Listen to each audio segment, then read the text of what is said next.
right, folks, what is going on, Panthers Nation? Carolina Dad here, your host of the Growls One Roar podcast, folks. We got a special guest today, my man, Randy Slack. How's it going? Welcome to the show. Hey, thanks for having me. I got to tell you, Carolina Dad, I'm confused because the podcast Growls One Roar, I only ever see you on this show. It feels like there's supposed to be two hosts, and you're just like, this is a cool name. My phone just rang for some reason. I got a spam call from probably somebody asking me who I'm voting for president right now. It's annoying. I get stuff. I haven't lived in Ohio since 2013. I still get text messages. They're like, Sherrod Brown is blah, blah, blah for Ohio. It's like, dude, I don't care. I don't live there. Exactly, man. Sorry. Yeah, right? Find somebody who can – I can't – if I vote for this guy, then I'm the problem here. So not to get political. Sorry. No, yeah, it's actually funny. Speaking of politics, like the other day I was listening when you had to like go on the rant about politicians who advertise, like whoever's going to pay us. But I was listening to Charlotte today in the afternoon. They had the same thing. Like, listeners don't get it, and then they blast y'all, right. I'm sure, and it's freaking messy. Well, that's the thing. People don't hear their person, and then they get mad, and they think that we're, choosing somebody. One.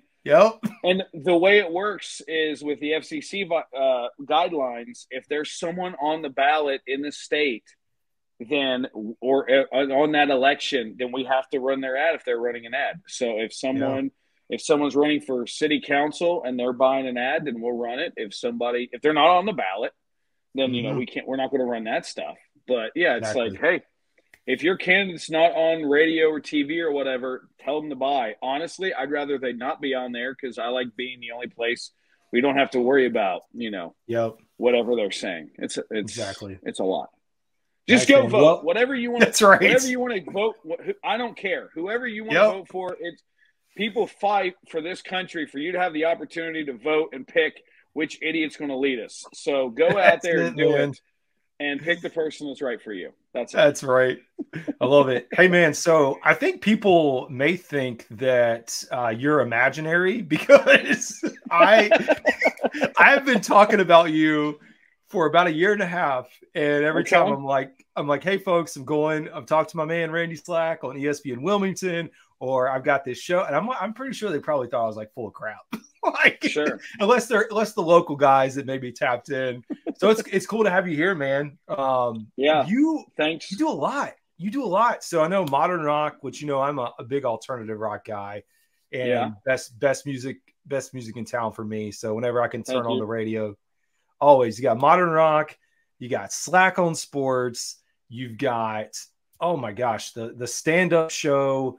You stay busy, man, and it's a lot of stuff to balance. Like, I guess for me personally, I try to listen to also the modern rock group chat, which is awesome. Yeah, thank you. Podcast, plug that. There we go. How did you get into radio really from the start? And I've heard you talk a little bit about it, but I don't know that listeners that follow this know. Sure. The way I got into radio was one day my high school I went to, a really small high school in rural southern Ohio, halfway between where Joe Burrow's from and Cincinnati, right in the middle of southern Ohio. The radio station was running my high school basketball games, and they needed somebody for color commentary.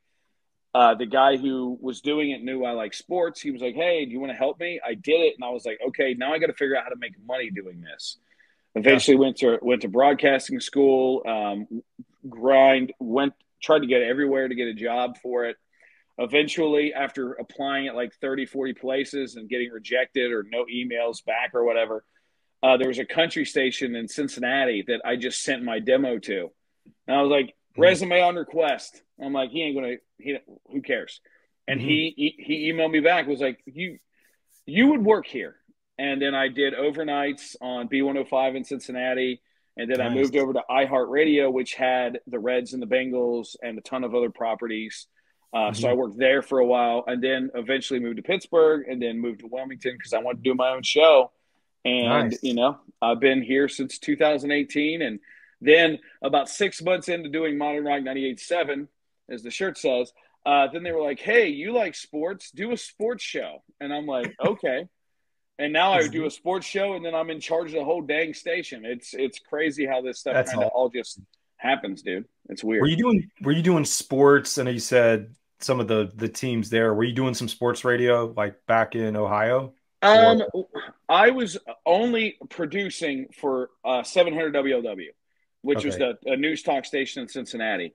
In Pittsburgh, I produced for the morning show, and we were the flagship of the Steelers, and we got a ton of great guests on that show. And because they were so connected with the Steelers, we would do shows from training camp and like Coach Tomlin and Ben Roethlisberger and tons of, all the Steelers would come in, which was awesome. And then my last year there, the Steelers Nation Radio, the Steelers have like their own internet station. Mm-hmm. They asked me to do a show to be a host for them. And as a Bengals fan, it was weird, but when I'm like, I'm not going to do this if they, we don't talk money too much, but I was like, I don't want to do this if they're going to pay me less than like $100 a show. Yep. And then they're like, we'll pay you $125 a show. And I was like, all right, I'll see you every day at 3:00. I'll be there. Do it. Yeah. We did it from the facility, which was so cool to like be in the practice facility. And like every day I'm just walking into this back room, and like Juju Smith-Schuster and Antonio Brown are just walking by, and I'm like, hey, how are you? And they're just walking. It was nuts. Like being in, like, I had to like sign paperwork that I wouldn't talk about anything I saw. Like if I accidentally saw them on the practice field throwing a pass, like, don't tell anybody. Can't say anything. Wow. Yeah. But that was like my first like sports talk show. It was me and Dale Lawley and Matt Williamson. We did a 3-man show, only really talking about the Steelers 4 days a week. Wow. So it was that's great. Like that's a lot, man. How long was the time segment that you all had to talk about? It was like an hour and a half. That's a lot. Yeah, luckily Matt's a super knowledgeable guy. Dale has covered the Steelers forever, and Dale would be at practices, and he had a lot of insight. And we talked about some bigger picture stuff too. We would talk about other AFC North teams. But yeah, like we would get really granular because it's Steelers Nation Radio, and we're in their building. So every day it's like, hey man, this guy didn't practice. What's the injury report look like this week? Like we really got into all that stuff. And it was fun, but also, it kind of sucked to do a show about your least favorite. Like, imagine if you're like, hey, Carolina Dad, can you do the Saints show? You got to talk about the New Orleans Saints every day of the week. Mm-hmm. I couldn't do it. No matter what. And then one day before the playoff game, they're like, hey, you don't have any team gear? Here, wear this pullover for your least favorite team. Because you're going to be in public. And I'm in the Steelers. I'm in a Steelers 3/4 zip. My buddy Adam is like taking pictures of me, and I'm just like, oh my God, it was so blackmail. Oh my God, for real, man. It was brutal. That's crazy. I went to a Titans game a long time ago, and I wanted to fit in, and I was like, I'll buy a Titans shirt. That was the worst experience. And I mean, like we had gotten the tickets, and it was almost like I got to go for free. So I was like, sure, I'm going to go. Like we're going to go. And yeah, I wore that. And they played the Bills, and of course Bills invaded. And I was walking around downtown Nashville with a Titans shirt, and they're just staring me down. I'm like, yeah, that's right. It's like, dude, no, I really don't care. I went to a Bengals Ravens game one time, and some idiot was in a Browns jersey. Which was like, dude, like somebody threw a beer at him, and then he's like, Joe, who threw this beer? And nobody said a word. Like Ravens, Bengals fans, we hated each other except for this dude. It was like, he got hit? Hey, man, I didn't see. I don't know what happened, dude. I don't know what happened. That's weird. Nobody saw. Funny. That is funny. So don't do that. Yeah, for real. Our oldest, which I know some of the like people that follow me, like we've adopted my nephew. He's 14, and he's a Baltimore Ravens fan in the house. So yeah, so I have to deal with him and Lamar. Yeah, he jumped on the bandwagon, but it all ties back to his Pop Warner team. They were like the Brunswick County Ravens, and so he was like, "Oh, that's the team I want to pick," and like he picked a good time because they were good and they've been good. So Yeah, I'm with you on when I was all a that. kid. When I was a kid, I dabbled with the Dolphins Oh, because nice. Dan Marino was cool. You know, he Yep. was in Ace Ventura, and the Bengals throughout my entire childhood of the '90s were the worst team. So it was like, wait, no, I didn't really from like '91 to '96. I really didn't like the Bengals too much, and then Corey Dillon happened, and he's forever my favorite Bengal for a lot of Yes. reasons. But when he came in, and then the Thursday night game where he set the rookie record against the Oilers, and they're all chanting Corey, it was like, we got a dude. Like this is my guy. And then he ended up hating the team, and he would rather flip burgers than play there. And as a fan who loved and hated the team, I could connect with him being like, dude, I hate it here. It's like, yeah, we hate watching this. Like, For real. I get it, Corey. Like, yeah, you're mad. We're mad. Like, thank you. Thank you for saying what we all feel. So that was, I related to him very much. That's some, I remember Giovanni Bernard. Yeah. And because he played at the UNC, I'm a UNC fan too, unfortunately, which we talk about that. And Jerome Simpson. Okay, yeah. Front flip. So he's from my hometown in Reedsville, North Carolina. And I know he kind of had some stuff happen. I don't know if it was still in the league or out of the league. I know he got busted for stuff, but he went back to our hometown in Reedsville and bought like artificial turf fields for like most of the high schools, and it was cool. Yeah, like or scoreboards. I think it was scoreboards. He did something nice, but yeah. I have a funny Jerome Simpson story. I tried to be a blogger when he was playing, and I did a few blogs, and the only one that caught traction was early in his career. People were really talking about how he was going to be great, and I was like, kind of tempering expectations, and people were tweeting at me and talking about how I was an idiot and just really just saying like, I don't know about Jerome Simpson. He's great, whatever. At the time, I worked at Best Buy in Cincinnati, the closest Best Buy to downtown Cincinnati. And we would get a lot of people who lived downtown would come to our Best Buy.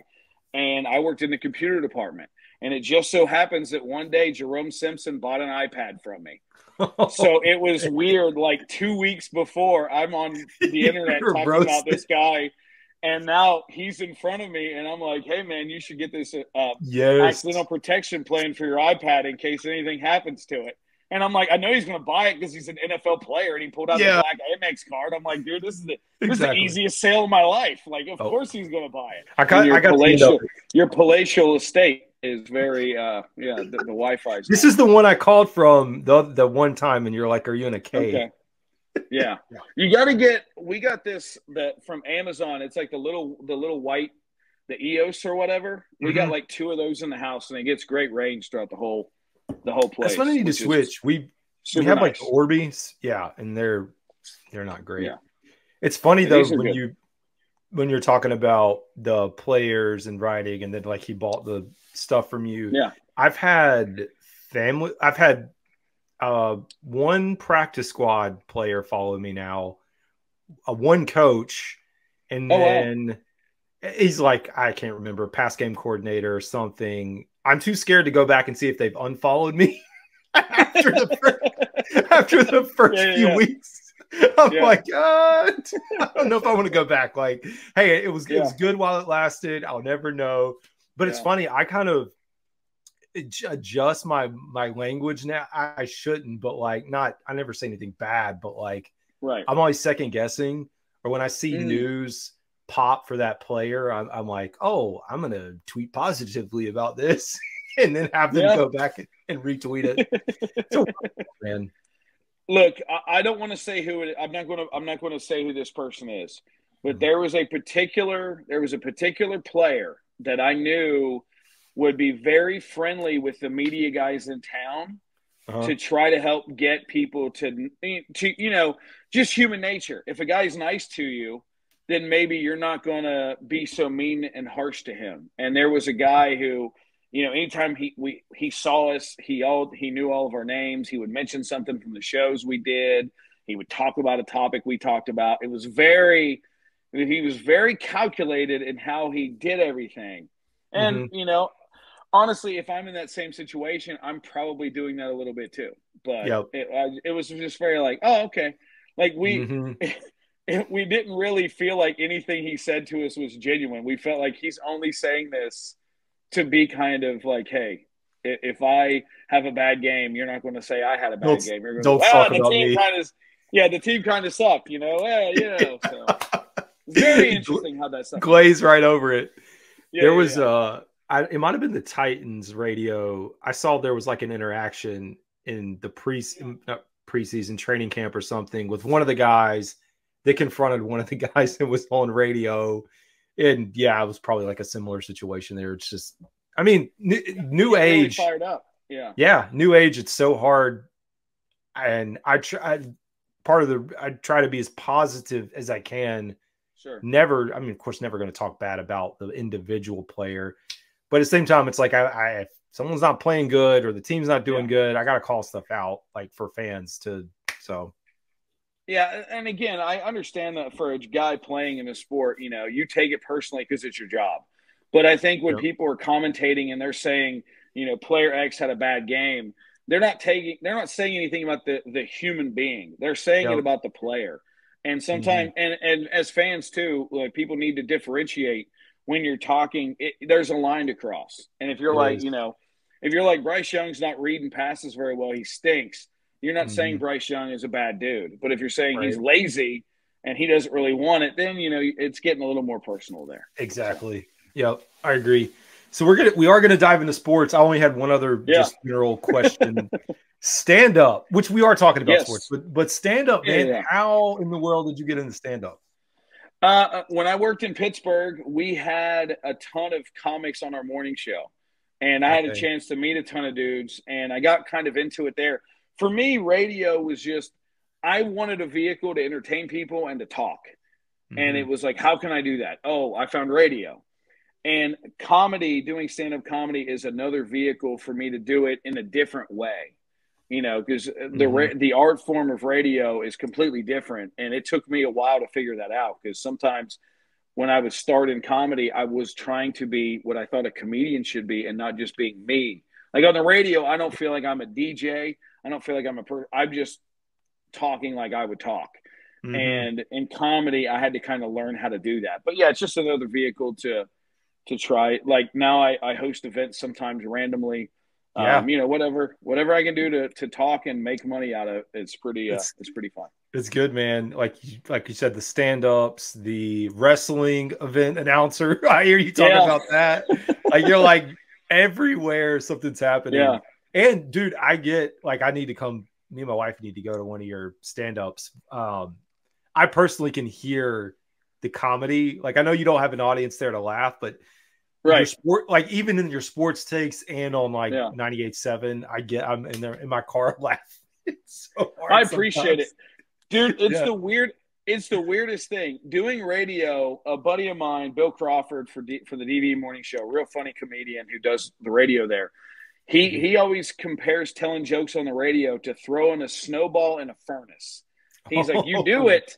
He's like, you do it, and you have no idea if it did anything at all, if it affected. It's just it's out and it's gone forever. And that's what radio is. It's so weird to just be in a room by yourself and hoping that there's someone out there listening, and you have no real idea. So it's a weird. You have to be insane to do it, is what I'm saying. You do.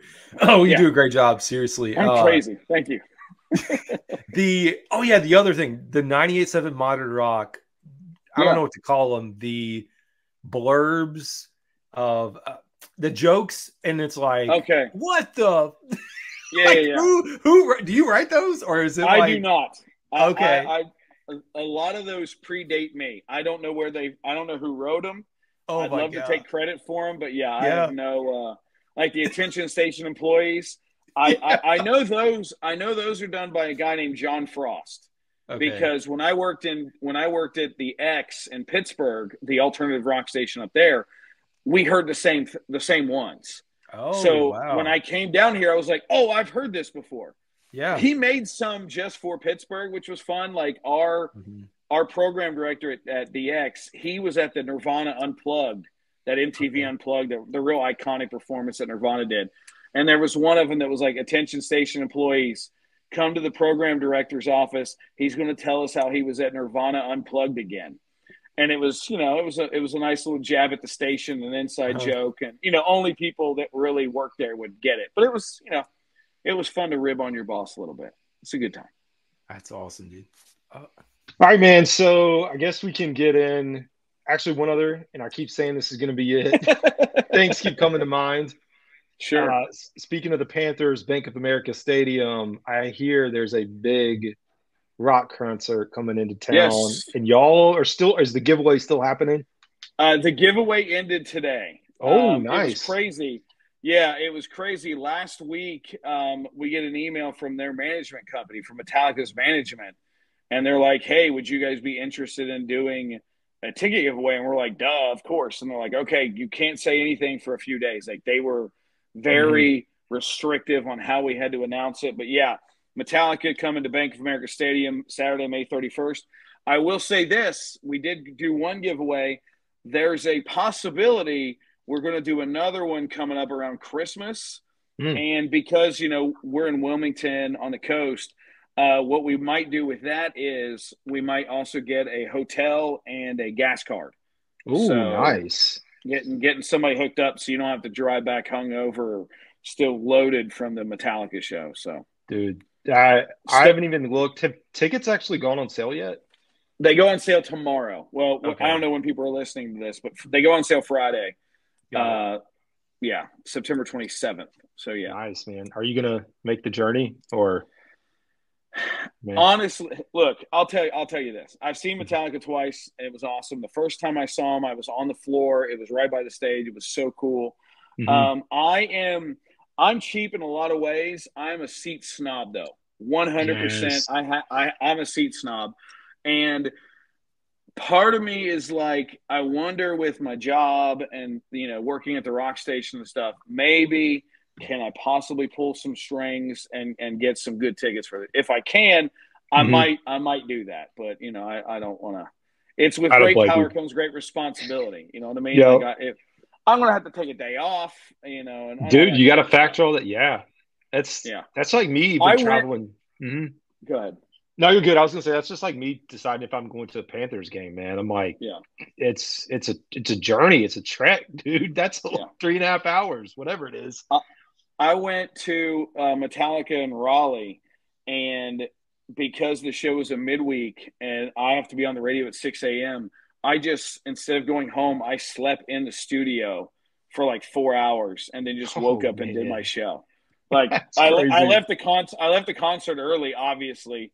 I got to the station at like 12:30, and I was like, I could go home or I could just try to sleep in here. And I left the trash can in the studio outside the studio door just in case like the cleaning people were coming, so they wouldn't come in there and see just a dude passed out on the floor of the studio and think, I'm on drugs. So, it was love it. It was a fun night. That's awesome, dude. I'm with you on the ticket snob, man. The last few events, well, I think we're kind of spoiled with the amphitheater here and Greenfield, but the last few events we've gone to, we've gotten like pit or right up against it. And it's hard to go back when you're that close. It was even like we went to Raleigh for Glass Animals for Nolan's birthday, and like we originally were sitting in the lawn. And then I got there and I was like, let's just like check the whatever SeatGeek, I don't know which one it was. Yeah. And wait. And we waited and waited and waited. And like right at the last minute, the tickets dropped to something like $25 or something crazy. Nice. And I was like, all right, we're doing this, man. I was like, we're moving up. It was like the best. And I was like, I just can't. And so sure, we moved up. We also got lucky because the directions took us in the back where I guess it's employee parking. And so we snuck, we didn't mean to, but we snuck in and we're like back in the area where all the employees park. And then we were just watching people walk in and realized it was also the Uber drop off.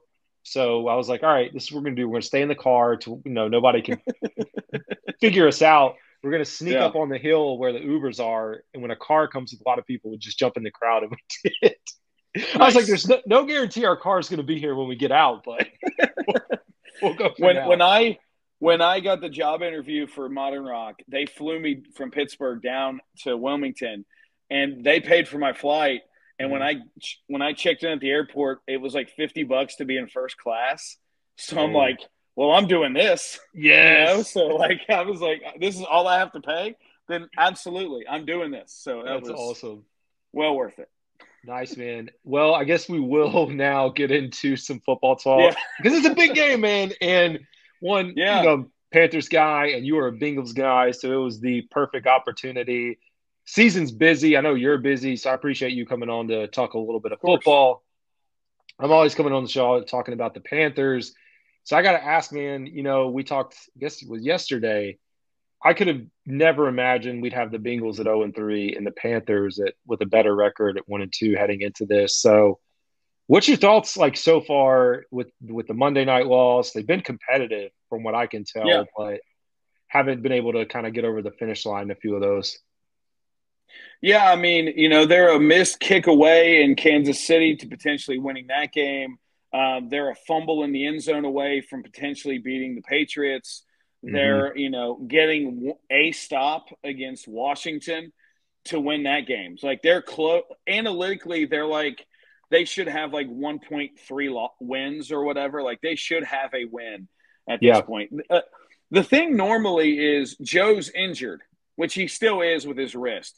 But a lot of times he's missed either with appendicitis or his calf or whatever. And with him missing camp, they're always a little sluggish coming out of the start. The offense looks great. The biggest thing this year is with Jesse Bates gone 2 years now and DJ Reader in the front, their defense is still trying to figure out who they are. And right now they're not very good. And that until they figure that out, the offense is fine. The offense is, you know, outside of the Patriots game, I thought they looked good against KC. They looked great against Washington. So that's going to be the thing. Can the defense get better? And I'm not 100% sure. I think a guy like Deontay Johnson has played against the Bengals a ton, and he knows what they want to do. He knows what, you know, Dax and Cam Taylor-Britt and all those guys, Mike Hilton bring to the table. And it's going to be an interesting – it'll be another high-scoring game, I think, on Sunday. Yeah. I was looking at the matchup predictor on ESPN, which, like, who knows what that is, like how accurate. Sure. They're giving the Bengals a 64, almost 65% chance right now. And to your point, you've talked a little bit about them being the best 7-10 team in NFL history. So I think that's part of it. Yeah, the offense, man, just from the little bit that I've seen and trying to tune into Monday night and some of the highlights, like you said, it looks like they're firing. And did Von Bell go back to – is he on the Bengals now? Or he did, yeah. Okay. After he left and went to, you know, to Carolina. He's like that quarterback that left Carolina, went to Arkansas, then came back to Carolina and played like trash against James Madison. Yes. So it's basically one of those situations. But yeah, he's back, and nice. The secondary is interesting. You know, they got rid of, you know, you don't get Jesse Bates, you get rid of, you know, your kind of your captain in that secondary, and they've got some good young guys back there, but man, they haven't been able to put it together. And honestly, like, look, more than anything, I was just going back and looking at the Monday night stuff because I got to go to sleep, so I didn't watch it. Dude, Washington is so much fun. I know we're talking about Bengals, Panthers, but Washington just goes for it all the time. Like they haven't punted. They haven't punted in 2 weeks. It's and wild. they had like a 3rd and 12, which, by the way, this is another thing. And for me, and my biggest stat, and the Panthers were terrible about this with Bryce Young, to me, the biggest stat an offense can have is 3rd down conversions. Because if you're converting 3rd downs – you're running good plays, but also you're probably putting yourself in good situations. Like every 3rd down Washington had was 3rd and 1, 3rd and 2, 3rd and 1. It's like, of course they're converting all these. They're giving their rookie quarterback an easy situation, but even still, a 4th and 4, they're like, we're going for it, brother. Just go out there, and it's crazy. I love it. That is wild. Yeah. That's wild in this. Sorry to get off track there. Oh, yeah, good. No, I agree with you, man. And it's funny too. I saw someone so last year, of course, it was Carolina, Houston Texans, a lot of fans back and forth over Bryce Young, CJ, and now you have the Bears and Washington fans. I saw it today. Yeah. And they're doing the same thing. And like you have Bears fans freaking out, like, oh no, wait, Caleb's gonna be okay. And then Washington, like, oh, we won this trade. It's or not trade. We won this draft pick, like hands down. And it's, I don't know, man, number 1 overall picks. I think you were talking about that on air. I don't know if I was on it or not, but the lack of success, and I don't know what the number is now, but over the last 3 years, you throw in Trevor Lawrence into that, man. It's a weird time in the NFL. Yeah. Trevor, Bryce, Joe, and who am I forgetting? Trevor, Bryce, Joe, and now I can't even think of the guy. Caleb. They're over. Yep. None of those guys have a win so far this year. It's so weird. But again, I do think that, the college game is a different type of game. I think when guys get to the pros, they're not – we blame the pro coaches a lot, and they get a lot of the blame. They should. And the players are going to bad teams, which isn't great. But I don't know if college coaches are necessarily going, all right, we're going to work. Like if you were in AAA and you were the AAA affiliate of the Carolina Panthers, you had Bryce Young, you would be doing things there to make him a good quarterback, regardless of whether or not your team was winning. You would be working on how to make the pro-style offense work. In college at Alabama, you're trying to win.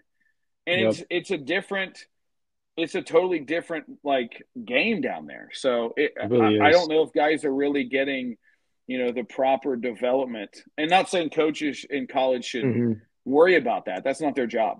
Their job is to win. So I get it. I know. I can't remember. I listen to too much sports radio, man. And that's like 90% of what I do in my life. So like, please turn that off. But I never remember who I was listening to, but they were talking about in baseball, the teams that talking about pitcher development and how a lot of teams now will allow other teams to develop the pitching staff. And then on their second contract, or once they've had a few years under their belt, worked out their kinks, that's when they bring them in. But to your point, it's not really happening. And not to get way too sidetracked, did you see, I didn't get to listen today, so I don't know if you talked about it or saw it, the UNLV quarterback with – Yeah. That again, and I think this works both ways. I think if he was told, hey, man, you're going to come here and we're going to pay you $500,000, hypothetically. And then you get there and then you're at camp, you're in spring practice, and you're like, hey, man, you told me you're going to pay me this. They're like, yeah, hey, we're going to get that for you, but it's going to be at the start of the season. Then week 1 hits and they're like, where's my money? He's like, all right, look, we'll get you this much, but, it's going to kind of take some time. Because I'm sure if you're UNLV, your collective's probably not as big as a Big Ten school or an ACC school. And now maybe the guy was like, all right, you haven't paid me, so I'm sitting out. It's a business decision for him. Also, for him, it's if you're kind of going, hey, I'm playing great, you need to pay me more, that also is BS. I think I hope that a case like this leads to contracts, and I hope that all this stuff becomes transparent and we can tell how much a dude's making, and he knows that the school's committed to him for 2 years, and then he has to be committed to that school for the same amount of time. I agree. I was looking back because I know the NC State quarterback did that last year. I had to look up his name, MJ Morris. And I guess he bounced. I was actually curious how he was doing this year, and I guess he bounced over to Maryland, but it's wild times, man. It's like, it is. I don't know. Of course, I mean, I played sports and I was Division III, but it's hard for me to wrap my mind. And like, of course, I was never going to get paid anything to do this, but even then, it's like I can't imagine being in a position to say, "All right, I guess I'm going to hang it up right now." And it's just a new age, man. To your point, I agree with like contracts, and you got to figure out a way to. I don't want to say regulate it, but you kind of have to put some guardrails. There really does. And again, like for the people that the leagues and the TV networks ruin college football. making the conferences bigger and making them not geographically making sense. That's what ruined college football, because then all this money comes in, and how can you tell a student athlete, the guy on the field making you all this money, and he's seeing, wow, how much money is ESPN paying for the ACC? How much money is the Big Ten getting from Fox? And it's like, you're not getting you're getting an education, sure, but also they're getting billions of dollars for their league. And to me, that's – if your company was getting $1 billion off of you and you were getting no paycheck, you'd kind of be like, hey, man, kind of feel like I should get some of this. Exactly. Just a little bit. I agree, man. Oh, it's fun times, and I think I could just talk all sports all day. So with Bengals talks, it's 0-3, and I know not 0-3 isn't insurmountable. Are you concerned about? Yeah. Are you concerned like playoffs? Is Zach Taylor on the hot seat, or what's the word, or what are you hearing? Well, look, if you go 500 now you're 10-7. You haven't played anybody in your division yet. And Cleveland always is a bad matchup. Baltimore is a bad matchup. Pittsburgh, the way Cincinnati builds their team is, and this is, I have no way to prove this, but it just kind of feels like this is how it is. Cincinnati builds their team to play against Buffalo and to play against Kansas City, because that's who they're going to play in January. That's who they're looking at. And Cleveland and Pittsburgh and Baltimore play to beat each other, and they build to what the other team's doing. Like, for years, it would seem like if Baltimore was getting an inside linebacker, then the Steelers would get an inside linebacker, and they were just on this arms race to build the same team to battle each other. And that's a tough thing. The Bengals haven't been good in the AFC North. If they go 2-4 in the North, now you're even putting more pressure on your team to win the rest of these games in your non-divisional games outside of outside your division. It's tough to just – can they rip off, 8 out of 9 now? Sure. But even if they ripped off 8 out of 9, now they're 8-4. Like, that's good, but you really put yourself in a bind losing the first 3 games. Absolutely. Yeah. It does make it a tough hole. Are there – and I'm honestly just not close. Like, are fans upset or frustrated or starting to get upset with Taylor? Like, or is he pretty much set no matter what happens? There's a picture that's floating around from after Monday night of Joe and Zach kind of looking at each other. And neither guy looks real thrilled. And Joe comes out and in his weekly press conference, and he, basically is saying like, hey, it's a whole team thing. He's like, I'm not going to go to the defense and give them suggestions. He's like, I have to just do better on my end. But also at the same time going like, hey, man, we scored a lot. And they didn't get a stop. I remember, sorry to get sidetracked here, but it's one of my favorite stories. Phil Simms holds the record for most yards ever against the Cincinnati Bengals. He threw for like 506 yards or whatever in a game against Cincinnati. The Giants lost that game. At practice, when they come back from the game, their first practice back, everybody's quiet. The coach, the offensive coach, he's like, you just be quiet. He shuts the door and he goes, hey guys, this wasn't your fault. Like, he waited until nobody on the defense could hear him. And he's like, hey man, like you threw for 500 yards. Like, we should did what we were supposed to. Yeah. Don't be mad, because you're fine. If you do that every week, we'll win. So yes. But yeah, that's how the Bengals offense is great. And that's going to be the thing for Carolina. Carolina is going to have to hold this team. I mean, again, they're playing super sharp. They never usually – it takes the Bengals a while to get this good on offense. They're going to score 4 touchdowns. If I'm putting a number on Cincinnati, I'm putting that number at 31. Can Carolina score 4 touchdowns? That's going to be the key to this game for them, because I don't think they're going to have enough to stop the Bengals offense, but I think defensively, the Bengals are super weak. And if you run Chuba Hubbard, if you take the right amount of shots with Deontay Johnson, maybe do something, some trickery with Xavier Legette. You can make something happen there and keep this game close. And the closer it gets, the more the few fans with the paper bags over their head at Bank of America Stadium, the louder they're going to get. That's right. It's like, hey, we got something here. It's going to be like how Twitter was on Sunday. Everybody was like, the Panthers are basically Patrick Mahomes and the Chiefs right now. It's unbelievable. Right. Going on the run. It's wild, man, to see Burrow's stat line right now, 70.9% completion, 746 yards, 5 touchdowns, no interceptions, and then Moss and Brown with over 100 yards, Jamar Chase, Gesicki. Yeah, I agree with you, man. That's going to be a tough matchup because, honestly, I think the Raiders had a few first 2 games weren't bad and weren't great, but they did what they had to do. It's just a different skill set. And, throw in a T. Higgins, it's going to be a tall task for the Panthers on Sunday. And speaking of the Panthers, I know that's all I talk about. And you get to hear it too, and you stay up to speed. But in general, thoughts up to this point with all the madness, whether the Bryce, what you think about Dave, or anything that you see kind of looking at how they've done.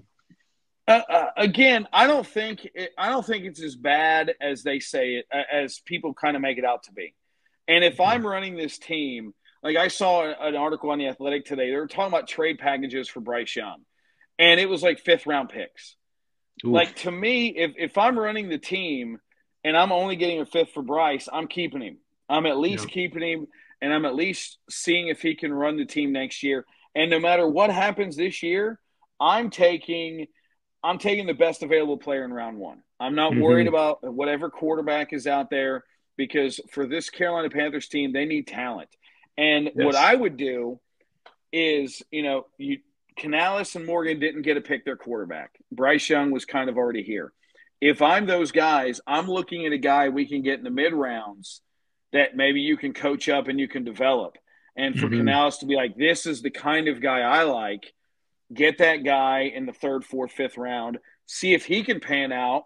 If you can Brock Purdy your way to having a great team and not paying the quarterback a lot of money for a while. That to me is the best case scenario, because right now they just need dudes. They need good players on both sides of the ball, and they're not gonna have Deontay Johnson probably next year unless they re-sign him. He was on that 1-year deal.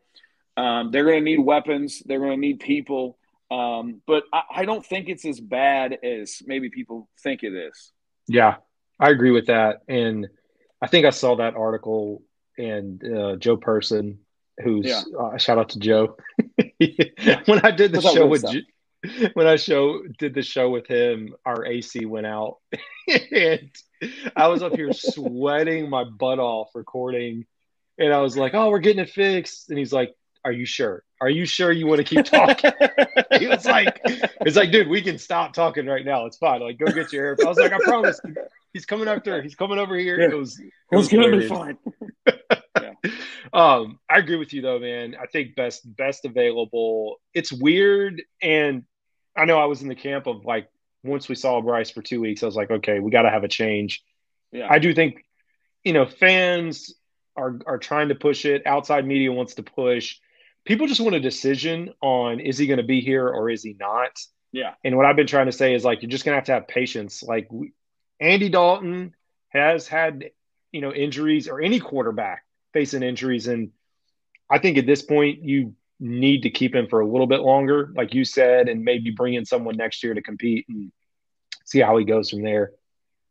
But speaking of quarterbacks, Andy Dalton, and, I went back, and I know he's played the Bengals a few times now, I believe, with the, since he's moved on. He's a journeyman since his time in Cincinnati. I know you probably know him way better than I do.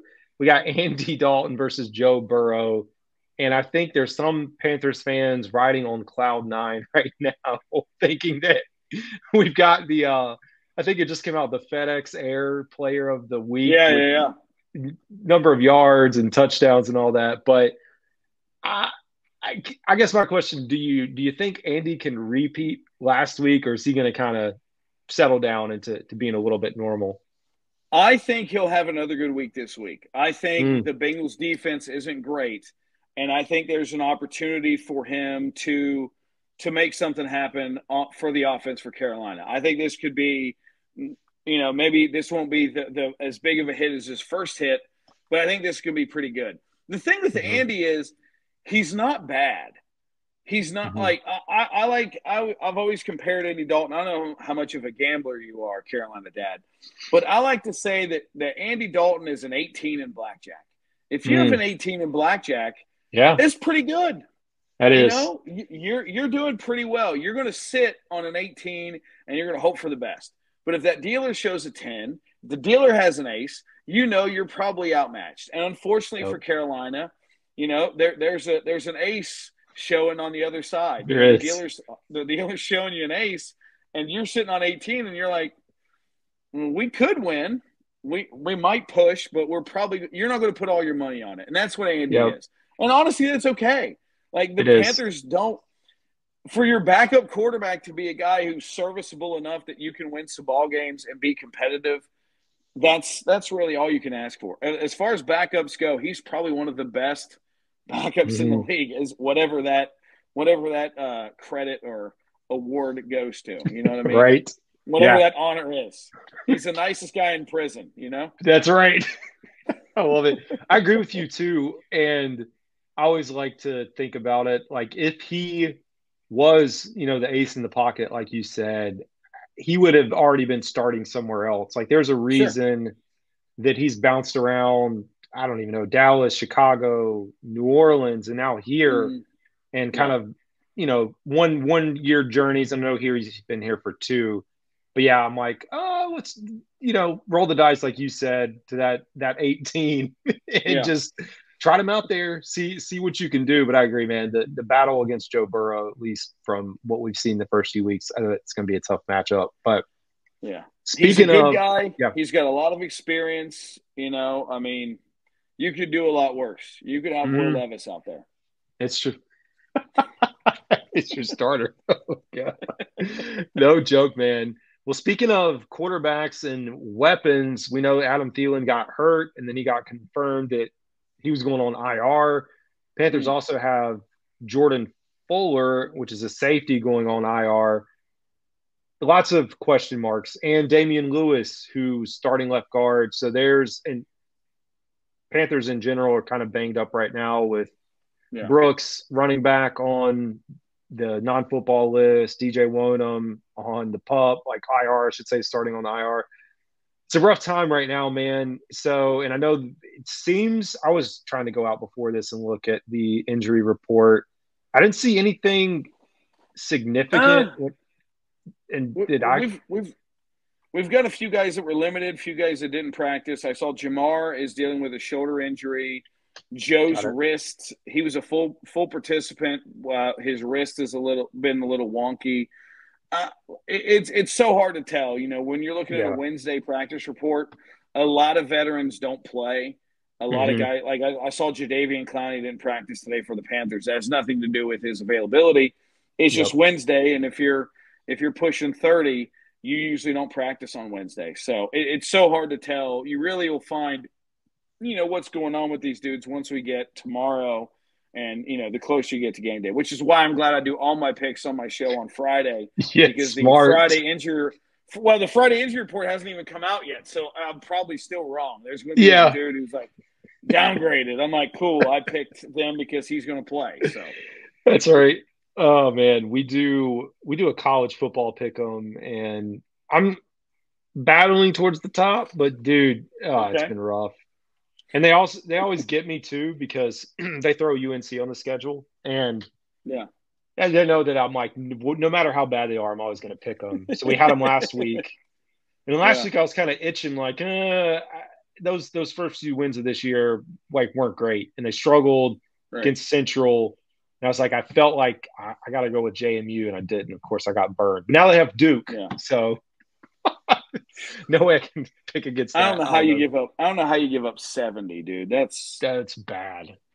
And then Matt quits, and then he's not. Yeah. Do you have Adam Smith coming on anytime soon? I I haven't booked him yet this week. I might give him a week off just because he might be just recovering from that. Dude, my favorite Carolina game will always be my sister-in-law.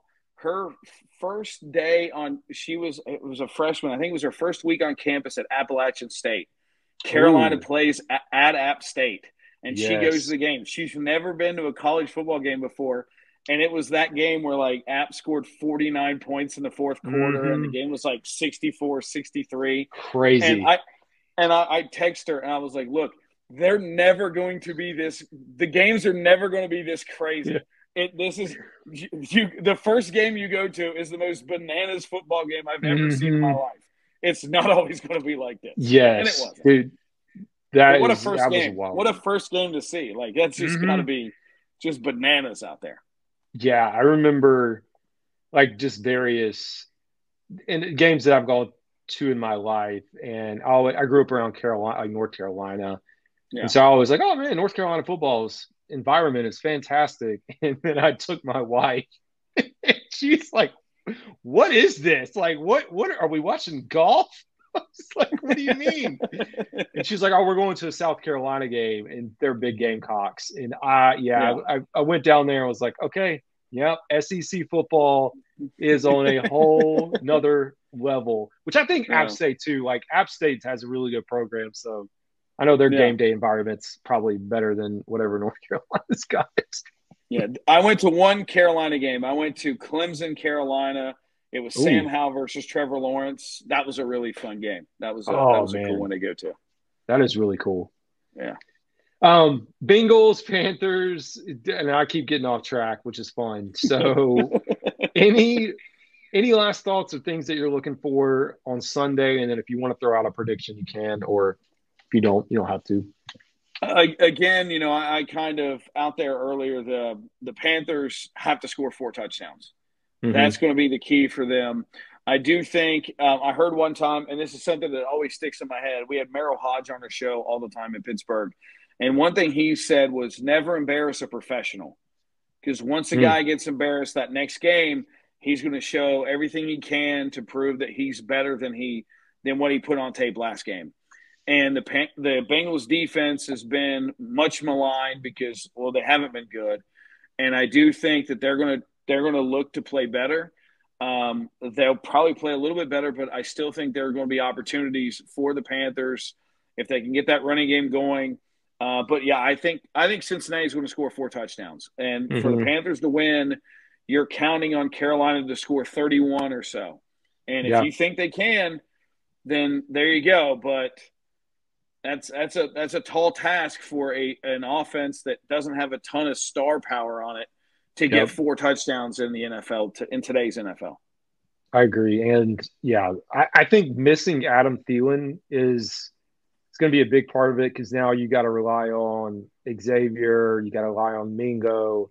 Not that those guys can't do it, but sure, I think Adam, even though it's now Andy, like, it seems like the quarterbacks that have been here have really relied on him.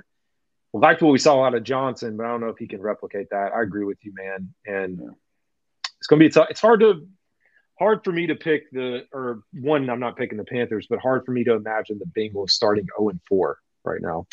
Yeah, that's the crazy thing. Like, it was like last week with Dallas. Like, it's like, could Baltimore go to 0-3? Like, I don't think Baltimore is going to go to 0-3. Yep. And then, they end up getting that win there. The one thing to watch for Carolina is DJ Reader last year for Cincinnati was the heart of their run defense. And when he got hurt late in the year, teams started running all over Cincinnati late in the year.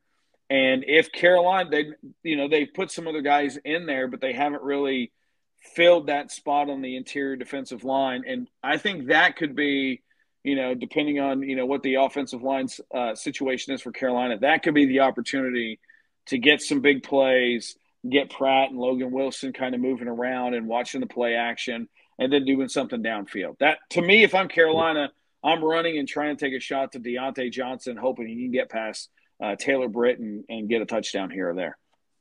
Like it, man. Well, I feel like I've kept you up way too late. I know you got an early morning show to get to. So, one, I'll let you plug anything you want to plug, handles, all that stuff, wherever people can find you. Yeah, man. rslack37, Twitter, TikTok, and Twitch, Slackomania, Facebook, and Instagram. If you're in the Wilmington area, I've got comedy shows randomly. I think I have one next week. Let's see what else. Oh, yeah. Slack on Sports, 11 to 12, ESPN Wilmington. Listen to it, ESPNWilmington.com. The morning show, Modern Rock 98.7 from 6 to 10 in the morning, which is why I go to bed at 9 o'clock at night because I got to get up at 3:45. And I'll tell you this, dude, I've been doing mornings since 2013. They suck it never gets better. Never gets easier. It never. Every morning I'm in the shower and I'm just like, what if I just like quit right now? What if I just told him? What if I just told him, you know what? You guys can just do it yourself. Yeah. But then, I get out of the shower and I'm like, all right, grow up. Don't be a baby. Got this now, right? I have an easy job. Like, the worst thing about my job is getting up early. I've painted houses and been a janitor. Like, this is the by far the easiest thing I've ever done for money. So I can figure out how to do it. Love it, man. Yeah, I mean, seriously, folks, if you are in the Wilmington market or not, because you can listen, like he said, on ESPNWilmington.com. I always like to listen there. If you're into modern rock or alternative, it's a place to go, man. But hey, I appreciate you coming on here. We're definitely going to have you back, even if it's non-Panthers Bengals. Who are the bands you're into right now? Who are you listening to? Just curious. I listen to about anything, man. If it's like that's a weak answer, but okay, go ahead. It is a weak answer, dude. So to be honest, one you can see, I'm also I like country, but not pop country. So Tyler Childers, Zach Bryan, Sturgill Simpson, Charlie Crockett. We got to go. Charlie Crockett came in. He did like 2 nights at Greenfield, dude. That was that was a really cool show. But then, honestly, Cage the Elephant. Almost everything that y'all play. That's part of the reason. Like, I'm pretty much an all alternative. Like, whatever's in the top alternative right now. Yeah, it's in my rotation. Well, cool, man. I was just kind of curious what you were. I thought I saw an animal just now. I was just kind of curious. I always like hearing what other people are into. I know what I like. Like Cage the Elephant's one of my favorites. Like when they put out new stuff, it's like, okay, like this is a song that I want to have on the radio immediately. So there's cool stuff. I like the new one from Glass Animals we're playing. We just started playing recently. That's Airlock. That's a good one. That's Nolan's favorite band, like by far. I naturally get into them. Hosier, honestly, like I kid you not, I just follow like whatever's trending, and then I do get into habits in my life that drives her crazy. I'll latch on to a particular band. Okay. They're the only people I listen to. So PD USA, and he does a bunch of like sketch comedy on, I don't know, Instagram is where I follow him. I think YouTube.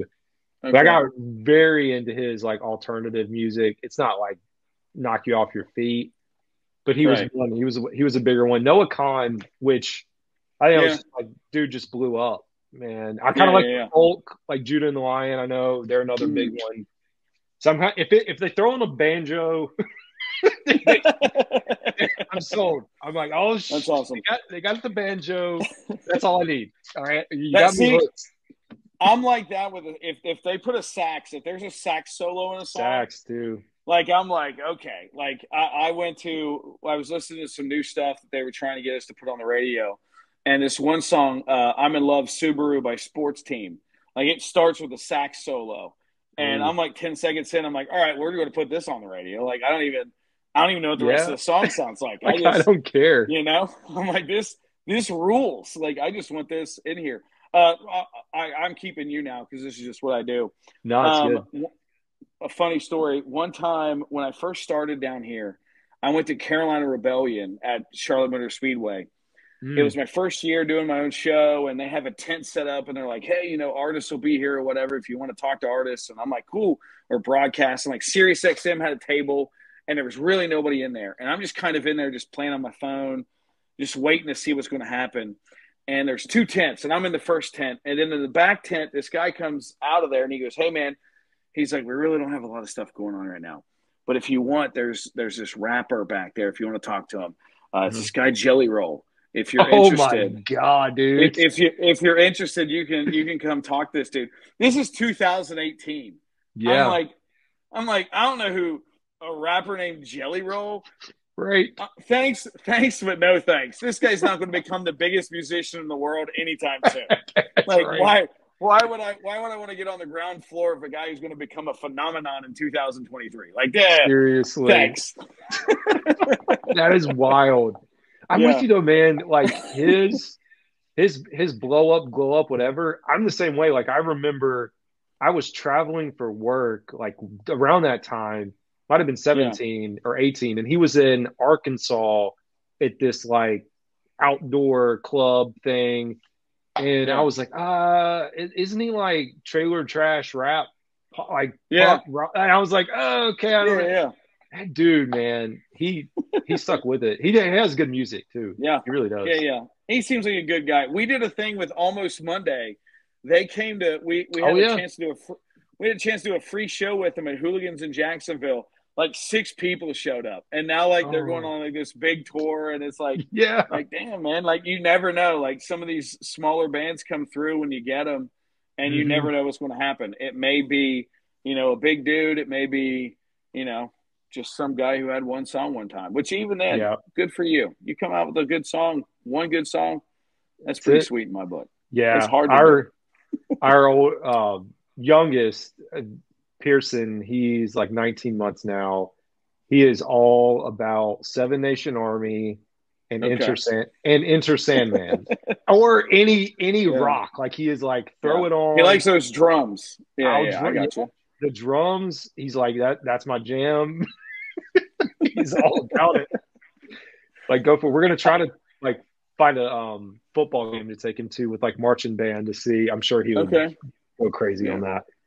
I was cutting the grass like a few months back earlier this summer, and I've heard them a million times, but having the headphones in just listening while you're mowing, like I just had an epiphany. I was like, dude, like Alice in Chains rules. Like, how did I just think like Man in the Box and whatever? I'm like, I'm listening to the rest of the catalog while I'm cutting the grass. I'm like, dude, is this my favorite band right now? Like this, like, right?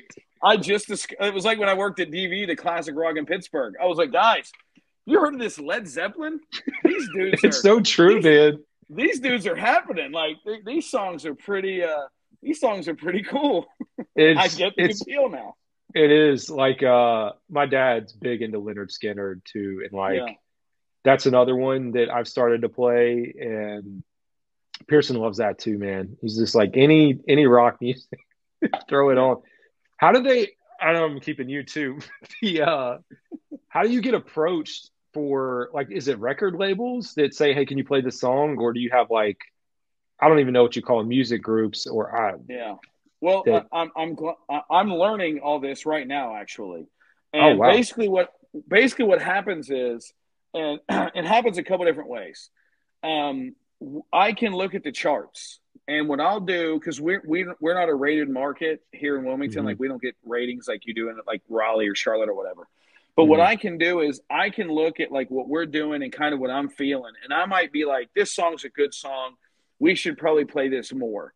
And then if I look and nationally, it's growing and it's being added and it went from, it was played 100 times over America to being played 250 times. Then now it seems like everybody else is kind of going, yeah, this song is awesome. Or it's like, hey, is this song a good song to, there was a song that I didn't really want to add. And like the label's like, hey, can you maybe consider putting it on? I'm like, I don't know. And then I saw that it was like top 30 in the country. And it was like, okay, if it's 30th overall and I'm not playing it all, maybe I'm just wrong.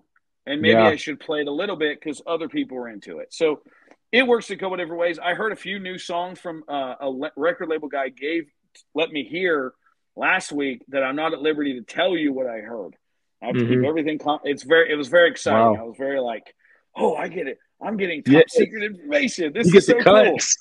Yeah. And then in like 3 weeks when it comes out, I'm like, yeah, I already heard that one. I already know it. That song by that band, that's old news. I can't even tell you I already knew it. They got albums coming out. But yeah, it's fun. It's fun learning all that, but it's kind of my own. Like, we're on the coast, so for me, like, I started playing the Sublime, that newer Sublime song more because where we are, it's more that reggae vibe, more that beach vibe, and people here dig that. If I was doing radio in Cincinnati, I probably wouldn't have jumped onto this fast because, you know, nobody up there would be as excited as they would be down here. So it's knowing the market, knowing the audience, and, you know, kind of following your instincts and then following the, you know, what the charts kind of say. Yep. Like, what was the song that I was slow on? I didn't want to add. I forget. And now it reached number 1. So it was like, I probably should have. I probably should have played that more. Stargazing? Or that one. That's it. Dude, me too. Like, I'm pretty sure that's where I heard it was on the radio. I was like, kind of like a Coldplay. Nolan says it's a Coldplay Avicii type. That's the way he described it. It's a lot catchy. Of that stomp stuff, and it's okay. It's not my favorite, but it was like, okay, they're playing it. Everybody else is playing it a million times. I'm slow in the Lincoln Park. I didn't realize I'm trying to progress it slowly, but like everybody else in the country